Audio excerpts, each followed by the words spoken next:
ఈరోజు నేను చేయబోతున్న రెసిపీ పప్పుచారు. ముందుగా మనం పప్పుచారు కోసం కందిపప్పును తీసుకొని ఒక 2-3 సార్లు బాగా వాష్ చేసుకోవాలి. ఇలా వాష్ చేసిన తర్వాత దాన్ని కాసేపు నానబెట్టుకోవాలి. తర్వాత ఒక నిమ్మకాయ సైజ్ అంతా చింతపండు తీసుకోవాలి. దాన్ని బాగా వాష్ చేసుకొని కాసేపు నానబెట్టుకోవాలి. ఇప్పుడు మనం ఆనియన్స్, పచ్చిమిర్చి, టమాటో, కొత్తిమీర, కరివేపాకు కట్ చేసి పెట్టుకోవాలి. ఇప్పుడు కుక్కర్లో కందిపప్పు తీసుకొని ఒక 2 గ్లాసెస్ వాటర్ వేసుకోవాలి.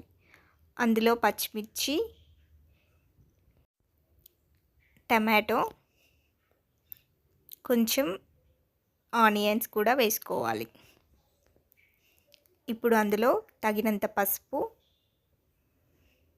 కొంచెం ఆయిల్ కూడా వేసుకోవాలి. ఆయిల్ వేయడం వల్ల మనకు పప్పు పొంగకుండా ఉంటుంది. ఇప్పుడు దీన్ని బాగా మిక్స్ చేసి ఇందులో కొంచెం అల్లం కూడా యాడ్ చేసుకోవాలి. ఇప్పుడు మళ్ళీ దీన్ని కలిపిన తర్వాత మనం ప్రెషర్ కుక్కర్ మూత పెట్టుకోవాలి.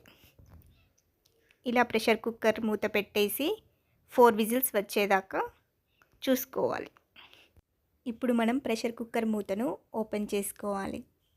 ఇలా ఓపెన్ చేసిన తర్వాత మనం పప్పును మంచిగా కలుపుకోవాలి. ఇప్పుడు ముందుగా నానబెట్టిన చింతపండు నుంచి రసం తీసుకోవాలి. దాని తర్వాత ఇప్పుడు మళ్ళీ స్టవ్ ఆన్ చేసి పప్పును ఒకసారి కలుపుకోవాలి. ఇప్పుడు అందులో మనకు కొంచెం కారం కూడా యాడ్ చేసుకోవాలి. ఒకవేళ పచ్చిమిర్చి ఎక్కువ వేసుకుంటే కారం అవసరం లేదు. ఇప్పుడు అందులో ధనియాల పొడి, కొంచెం ఉప్పు కూడా యాడ్ చేసుకోవాలి.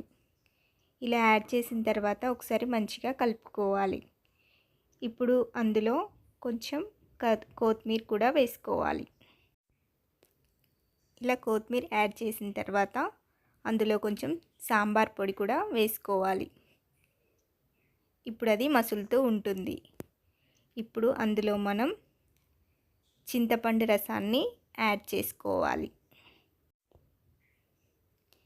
ఇలా చింతపండు రసం యాడ్ చేసిన తర్వాత మనం టేస్ట్ చూసుకోవాలి. ఇందులో ఇప్పుడు ఏదైనా తక్కువ ఉంటే మనం యాడ్ చేసుకోవచ్చు. తర్వాత మనం దీనిలో పోపు కోసం ఒక ప్యాన్ తీసుకొని అందులో కొంచెం ఆయిల్ని యాడ్ చేసుకోవాలి. ఇప్పుడు ఆయిల్ వేడైన తర్వాత అందులో ఆవాలు, జీలకర్రను కూడా యాడ్ చేసుకోవాలి. ఇవి వేగిన తర్వాత అందులో పచ్చిమిర్చిని కూడా వేసుకోవాలి. పచ్చిమిర్చి కూడా వేగిన తర్వాత కాసేపటికి కొత్తిమీరని యాడ్ చేసుకోవాలి. తర్వాత ఆనియన్స్ని కూడా వేసి మంచిగా ఫ్రై చేసుకోవాలి. ఇలా ఫ్రై అయిన తర్వాత అందులో కొంచెం అల్లం, పసుపును కూడా యాడ్ చేసుకోవాలి. ఇప్పుడు దాన్ని బాగా కలుపుకొని కొద్దిసేపు ఫ్రై చేసుకోవాలి. ఇలా ఫ్రై అయిన తర్వాత దాన్ని పక్కన పెట్టుకోవాలి. ఇప్పుడు మనం ముందుగా ఉన్న పప్పుచారులో కొంచెం కొత్తిమీరని యాడ్ చేసుకోవాలి. తర్వాత ఈ పోపును కూడా అందులో యాడ్ చేసుకోవాలి. మిగిలిన ఉల్లిపాయలను మనం ఈ పప్పుచారులో యాడ్ చేసుకోవాలి. ఇలా పప్పుచారును కాసేపు మరగనివ్వాలి. కాసేపు మరిగించిన తర్వాత మనకు పప్పుచారు అనేది రెడీ అవుతుంది. ఇప్పుడు మనకు టేస్టీగా ఉండే పప్పుచారు రెడీ అయిపోయింది. మీరు కూడా ఈ పప్పుచారుని ఒకసారి ట్రై చేయండి. ఈ వీడియో మీకు నచ్చినట్లయితే లైక్ చేయండి.